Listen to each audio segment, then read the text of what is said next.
guys! Welcome back to my channel. Again, this is CHEL'S and this is my first video of the year 2024. And in this video, I will make a simple ingredients of chiffon cake. And then, in these ingredients, you can separate the dry ingredients and the wet ingredients. In the one bowl, you can mix the cake flour, the baking powder, the salt, and the sugar. And then in the second bowl, which is the wet ingredients, you can mix the egg yolk, the corn cooking oil, the water, or instead of water, I use Royal or Fanta. And then I put in the wet ingredients with vanilla extract. And then the last one, you separate the white of the egg, and then you can blend it, make it sticky. That's for the last ingredients. Then let's go.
The 2 tablespoons of sugar and a tablespoon of baking powder. And then after that, I mix already the wet ingredients to the dry ingredients. And this is the texture that is really needed. When you do like this, it's a bit sticky. Then it's enough.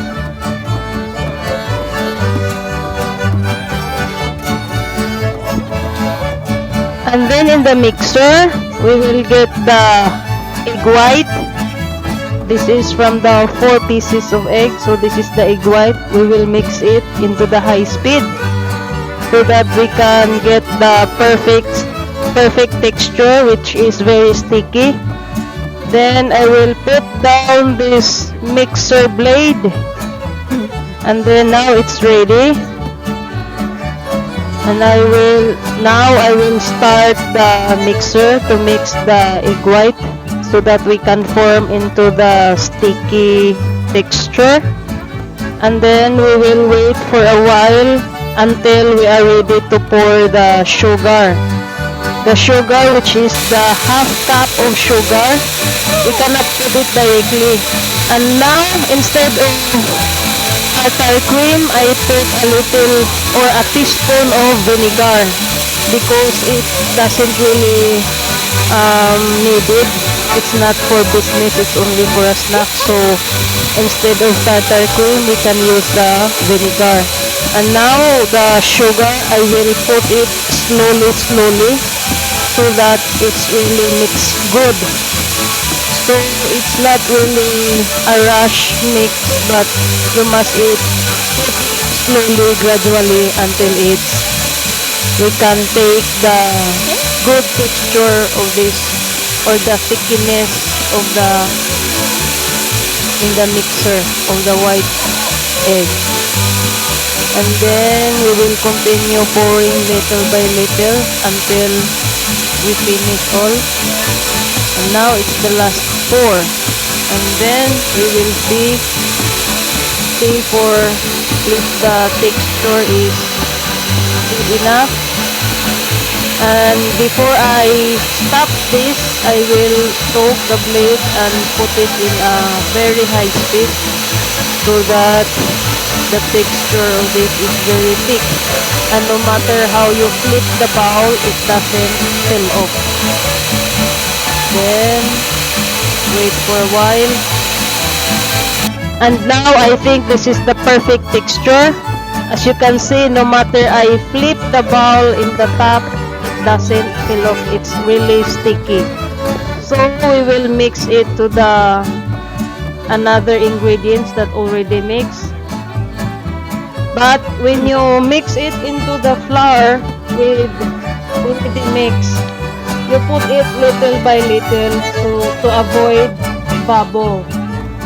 Like this, maybe one scoop, little by little, and then mix it gradually. And when mixing it, make sure the spatula is standing so that you cannot make any bubble on the mixing.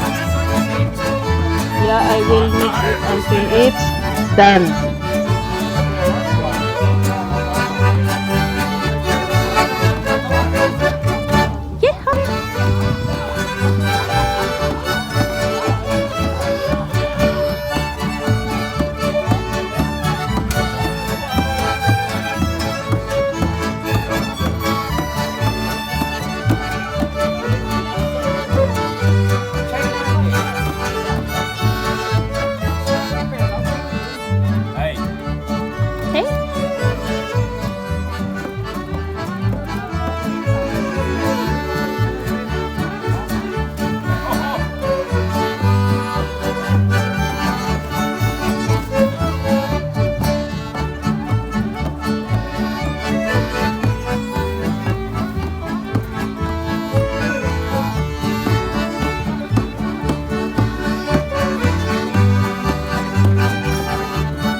I have already greased my baking pan. I smear it with butter so that it's easy to take off when it's already cooked.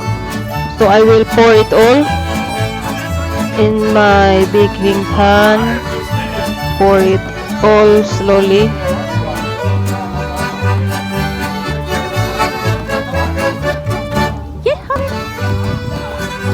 Not really much what I make. It's because it's only 1 cup of flour, so it's not really much, but when it's cooked it will be grow like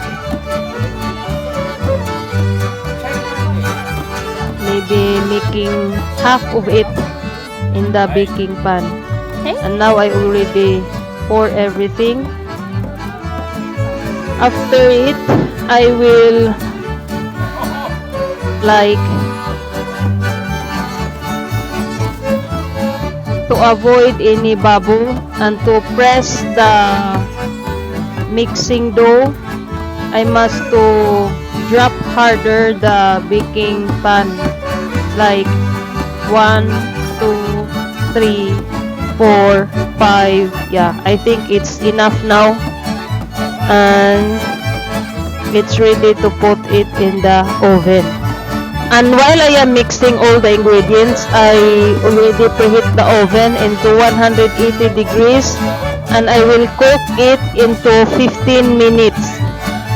And now, after 15 minutes of waiting, I will take out the chiffon cake inside the oven, and we will see how is it.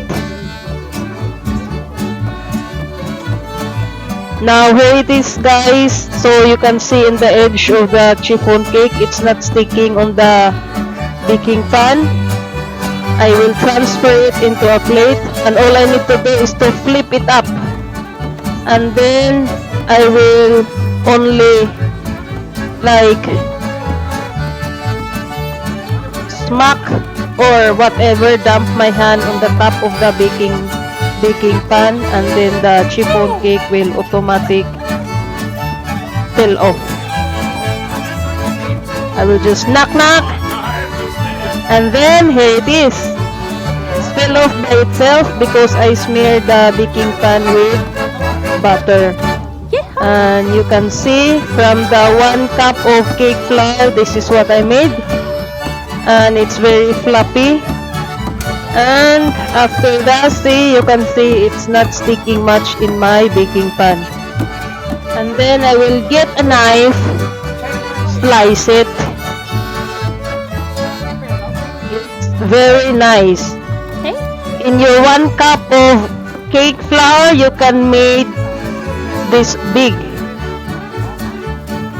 So now it's time for slicing. We will slice it, and we will see how is it.